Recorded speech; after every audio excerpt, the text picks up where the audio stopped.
Communication system এবং networking এ আমরা জানি সর্বমোট 5টি মৌলিক ধাপ রয়েছে।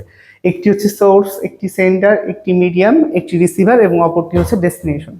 তো এই যে 5টি ধাপের মধ্যে খুবই গুরুত্বপূর্ণ একটি ধাপ হচ্ছে মিডিয়াম অর্থাৎ মাধ্যম।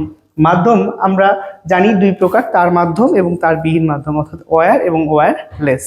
সো এই যে আমরা ওয়্যার এবং ওয়্যারলেসের যে ক্লাসিফিকেশন সেগুলো আমরা পূর্ববর্তীতে জেনেছি।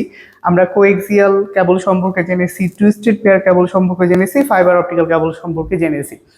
আজকে আচ্ছা, যারা এই 3টি কেবল সম্পর্কে জানোনি তারা হচ্ছে প্লেলিস্টে সেই ভিডিওগুলো দেওয়া আছে, সেগুলো থেকে বিস্তারিত জেনে নিতে পারবে।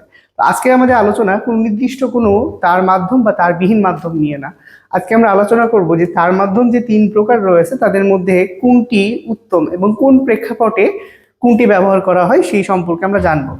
প্রথমেই আমি যে আলোচনায় চলে যাব সেটা হচ্ছে আমরা তার মাধ্যমের একটি কেবলের নাম শুনেছি যেটা হচ্ছে কোএক্সিয়াল কেবল। কোএক্সিয়াল কেবল বলতে কি বোঝানো হচ্ছে? কোএক্সিয়াল কেবল বেসিক্যালি আমরা ব্যবহার করি কেবল টিভি অর্থাৎ ডিসকানেকশনের ক্ষেত্রে।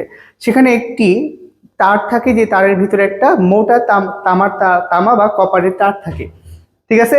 টুইস্টেড পেয়ার কেবল সম্পর্কে আমরা কি জেনেছি? টুইস্টেড পেয়ার কেবল ওই যে আমরা আমাদের বাড়িতে ব্রডব্যান্ড কানেকশনের জন্য ব্রডব্যান্ড কানেকশনের লাইনটি রাউটারের যে প্রান্তে সংযুক্ত করি, যে তারের মাধ্যমে, সে ধরনের তারকে বলা হয় টুইস্টেড পেয়ার কেবল। এখানে সর্বমোট 4 জোড়া তার থাকে এবং কালারফুল তার থাকে। 4 জোড়ায়, প্রত্যেক জোড়ায় কি সাদা কালারের তার থাকে এবং অন্যান্য কালারগুলো কি লাল, সবুজ, নীল এবং বাদামি অথবা হলুদ, ঠিক আছে। টুইস্টেড পেয়ার কেবল। এবং ফাইবার অপটিক্যাল কেবল কি? অর্থাৎ যেই তারের মধ্য দিয়ে আলো, দেখো কোএক্সিয়াল কেবল এবং টুইস্টেড পেয়ার কেবল এই দুটি কেবলের মধ্য দিয়ে যখন ডেটা ট্রান্সমিট করা হয় তখন তারা ডেটা ট্রান্সমিট করে ইলেকট্রোম্যাগনেটিক সিগন্যাল আকারে, ইলেকট্রোম্যাগনেটিক সিগন্যাল আকারে। কিন্তু ফাইবার অপটিক্যাল কেবলের ফাইবার অর্থাৎ তার কাচের তন্তুর মধ্য দিয়ে কোনো নির্দিষ্ট ইলেকট্রোম্যাগনেটিক সিগন্যাল যায় না, সেখানে যায় কি আলো। এবং আলোর কোন প্রক্রিয়া সেটা আমরা বিস্তারিত বর্ণনা করেছিলাম, সেটা হচ্ছে কি লেজার।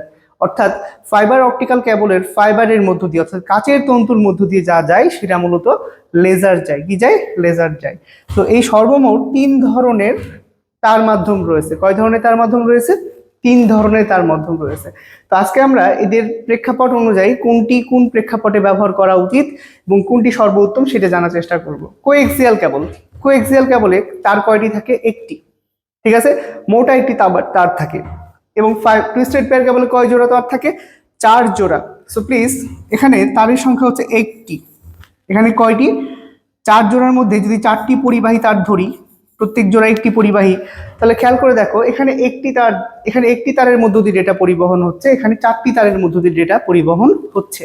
তো ডেটা পরিবহনের ক্ষেত্রে আমরা একটা টপিকের নাম উল্লেখ করতে পারি, ডেটা ট্রান্সমিশনস মেথড। ডেটা ট্রান্সমিশনস মেথড বা পদ্ধতি মূলত 2 ধরনের, একটি হচ্ছে প্যারালাল এবং একটি হচ্ছে সিরিয়াল। সো সেই আলোচনা থেকে আমরা যা দেখব সেটা হচ্ছে প্যারালালে এবং সিরিয়ালের বৈশিষ্ট্য কি।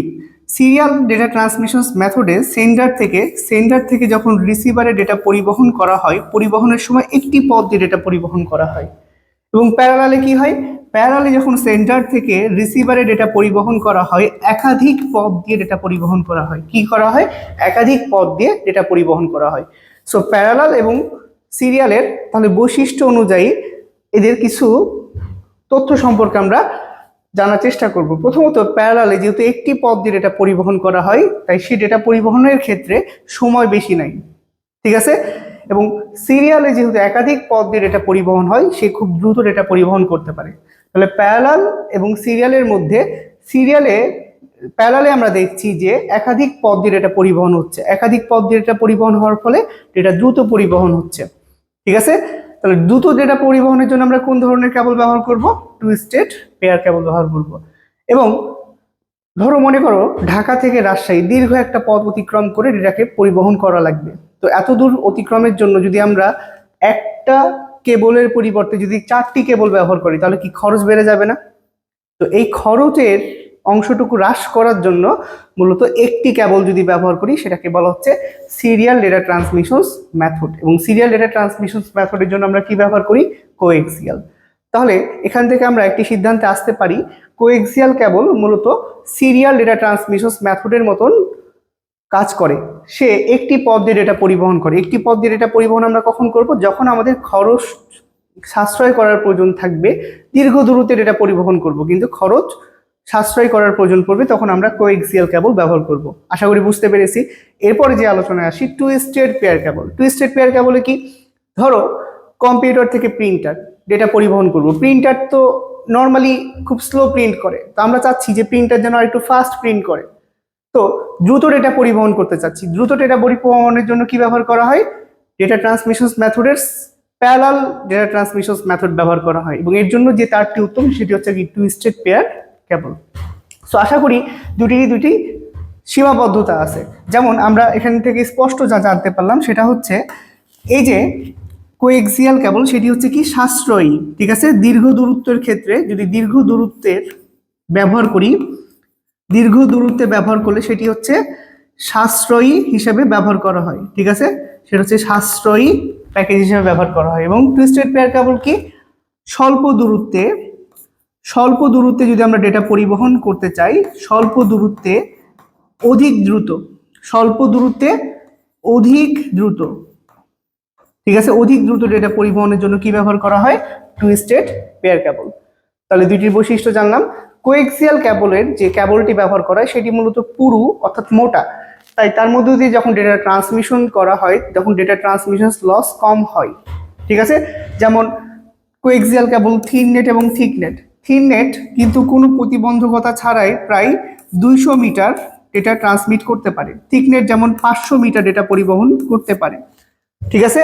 তাহলে যেহেতু কোএক্সিয়াল কেবল একটু তুলনামূলকভাবে টুইস্টেড পেয়ার কেবলের থেকে তুলনামূলকভাবে পুরু, তাই এই ডেটা ট্রান্সমিশন রেটটা ভালো, ডেটা ট্রান্সমিশন লস কম। এখন প্রশ্ন আসতে পারে ডেটা ট্রান্সমিশন লস বলতে কি বোঝানো হয়েছে? সেন্ডার থেকে রিসিভারে ডেটা পরিবহনের সময়, সেন্ডার থেকে রিসিভারে ডেটা পরিবহনের সময় যদি যে পরিমাণ বিট সেন্ডারে পাঠানো হচ্ছে, রিসিভার যদি ঠিক সেই পরিমাণ বিট গ্রহণ করে তাহলে সেটাকে কিন্তু ডেটা ট্রান্সমিশন হার বলছে। কোনো কারণে সেন্ডার যে পরিমাণ বিট পাঠাচ্ছে রিসিভার যদি সেই পরিমাণ বিট গ্রহণ না করতে পারে তাহলে সেটাকে বলা হচ্ছে ডেটা ট্রান্সমিশন লস।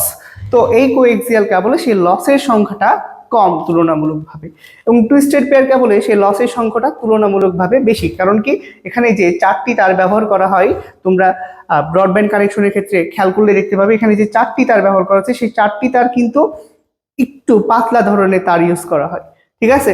এই কারণে তার ডেটা ট্রান্সমিশন লস তুলনামূলকভাবে কোএক্সিয়ালের থেকে বেশি, অর্থাৎ খুব অ্যাকুরেট ওয়েতে কোএক্সিয়াল ডেটা ট্রান্সমিট করে, এবং টুইস্টেড পেয়ার কেবলে সে ট্রান্সমিশনসটা কোএক্সিয়ালের মতন হয় না, ঠিক আছে। তাহলে কোএক্সিয়াল এবং টুইস্টেড পেয়ার কেবলের মধ্যে ডেটা ট্রান্সমিশনসের দক্ষতা অনুযায়ী কোএক্সিয়াল বেটার।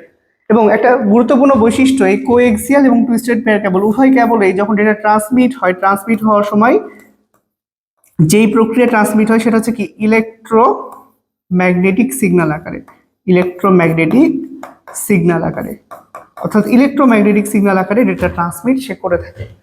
কি করে থাকে? এই কোএক্সিয়াল এবং টুইস্টেড পেয়ার কেবল। কিন্তু দেখো তরঙ্গ আকারে যদি, অর্থাৎ শব্দ তরঙ্গ আকারে যদি কোনো কিছু সেন্ডার থেকে রিসিভারে যায়, তার গতি বেশি হবে নাকি আলোর গতি বেশি হবে? শব্দের গতি বেশি না আলোর গতি বেশি? আমরা নিঃসন্দেহে বলতে পারি আলোর গতি বেশি। তো এই ফাইবার অপটিক্যাল কেবলে ঠিক সেই প্রযুক্তি ব্যবহার করা হয়েছে। এগুলোতে ইলেকট্রোম্যাগনেটিক সিগন্যাল আকারে ডেটা ট্রান্সমিট হয়, কিন্তু আরো দ্রুত এবং আরো ট্রান্সমিশন লস ছাড়া, মানে সেন্টার থেকে রিসিভারে যে পরিমাণ বিট পাঠানো হয় ঠিক সেই পরিমাণ বিটই পৌঁছে যায়। এরকম ট্রান্সমিশন লস ছাড়া ডেটা পরিবহনের ক্ষেত্রে বর্তমানে আমরা যেটা ব্যবহার করি সেটা হচ্ছে কি ফাইবার অপটিক্যাল কেবল। কি ব্যবহার করি? ফাইবার অপটিক্যাল কেবল। ফাইবার অপটিক্যাল কেবলের মধ্যে এই ফাইবার অর্থাৎ কাচের তন্তুর মধ্য দিয়ে আলো যায়। আলো পূর্বে ব্যবহার করা হতো এলইডি, লাইট ইমিটিং ডায়োড, বর্তমানে কি ব্যবহার করা হয়? লেজার। তো এই যে ফাইবারের মধ্য দিয়ে যে লেজার যাচ্ছে, ফাইবারের এই কাচের তন্তুর মধ্য দিয়ে লেজার যাওয়ার সময় সেন্টার থেকে যে পরিমাণ বিট পাঠানো হয় রিসিভারে ঠিক সে পরিমাণ বিট পৌঁছায়। এবং এখানে যেহেতু কাচের তন্তুর মধ্য দিয়ে পূর্ণ অভ্যন্তরীণ প্রতিফলনের মধ্য দিয়ে সেন্টার থেকে রিসিভারে ডেটা পরিবহন হয়, ঠিক আছে, তাই এখানে ডেটা ট্রান্সমিশন লস নাই বললেই চলে। তাহলে এই ফাইবার অপটিক্যাল কেবলের সব থেকে বড় বৈশিষ্ট্য কি? সেখানে ডেটা ট্রান্সমিশন লস নাই বললেই চলে। এবং সে এই দুটি ক্যাবলের থেকে, কোএক্সিয়াল এবং টুইস্টেড পেয়ার ক্যাবলের থেকে অধিক দ্রুত ডেটা পরিবহন করতে পারে। তো এই বৈশিষ্ট্য থেকে আমরা জানতে পাচ্ছি যে এই তার মাধ্যম তিনটির মধ্যে সব থেকে বেটার কে ফাইবার অপটিক্যাল কেবল, কারণ সে আলোর গতিতে কাজ করে। ঠিক আছে, এবং এই কোএক্সিয়াল এবং টুইস্টেড পেয়ার কেবলের মধ্যে যদি কখনো পার্থক্য পড়ে তাহলে আমরা কোনটিকে উত্তম বলতে পারি? ডেটা ট্রান্সমিশন লসের মানে ডেটা ট্রান্সমিশনসের হার অনুযায়ী কোএক্সিয়াল বেটার। তবে প্রেক্ষাপট আছে, যদি দীর্ঘ দূরত্বে সাশ্রয় প্যাকেজে ডেটা ট্রান্সমিট করতে চাই তাহলে কোএক্সিয়াল বেটার, আর যদি স্বল্প দূরত্বে অধিক দ্রুত ডেটা পরিবহন করতে চাই তাহলে সেক্ষেত্রে কে better? Twisted pair cable better. তো আজকে আমরা এই তার মাধ্যম নিয়ে আমরা প্রথমে তার মাধ্যমের কোএক্সিয়াল নিয়ে আলোচনা করেছিলাম, টুইস্টেড পেয়ার কেবল নিয়ে আলোচনা করেছিলাম, পরবর্তীতে তারপরে ফাইবার অপটিক্যাল কেবল নিয়ে আলোচনা করেছিলাম। আজকে আমরা আলোচনা করলাম যে এই তিনটি তার মাধ্যমের বিশেষ বৈশিষ্ট্যগুলো আসলে কি। তো আজকে এই পর্যন্তই। যারা পূর্ববর্তী ক্লাসগুলো করনি তারা হচ্ছে সেই ক্লাসগুলো করে ফেলবা। এবং আমরা আরেকটা জিনিস আমরা সামনে আলোচনা করব তার বিহীন মাধ্যম নিয়ে। তো যারা পূর্ববর্তী ক্লাসগুলো করনি সেগুলো প্লেলিস্ট থেকে ধারাবাহিকভাবে দেওয়া থাকবে, সেগুলো তোমরা করে ফেলতে পারবা। তো আজকে এই পর্যন্তই, দেখা হবে আরেকটি লাইভ ক্লাসে। আসসালামু আলাইকুম।